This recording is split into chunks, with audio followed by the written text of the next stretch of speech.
సిద్దిపేట జిల్లాలో పెండింగ్లో ఉన్న ఎస్సీ ఎస్టీ రెవెన్యూ కేసులను జూలై 30లోగా పూర్తి చేయాలని అధికారులను ఎస్సీ ఎస్టీ కమిషన్ చైర్మన్ బక్కి వెంకయ్య ఆదేశించారు.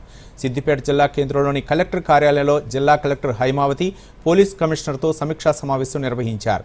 జిల్లాలోని సమస్యలను పలువురు బాధితులు కమిషన్ దృష్టికి తీసుకొచ్చారు. ఈ సందర్భంగా బక్కి వెంకయ్య మాట్లాడుతూ ఎస్సీ ఎస్టీ సబ్ప్లాన్ నిధులను ఇతర పథకాలకు మళ్లిస్తే కఠిన చర్యలు ఉంటాయని అధికారులను హెచ్చరించారు. ఆర్ఓఆర్ సంబంధిత విషయాల్లో అలసత్వం వహించవద్దని అన్నారు.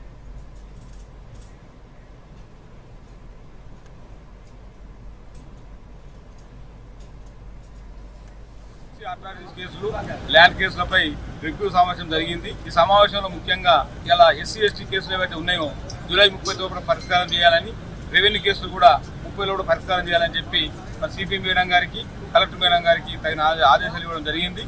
మరి ఎస్సీ ఎస్టీ సప్లాన్ నిధులు పక్కదారి మాత్రం కఠినమైన చర్యలు ఉంటాయని కూడా చెప్పడం జరిగింది.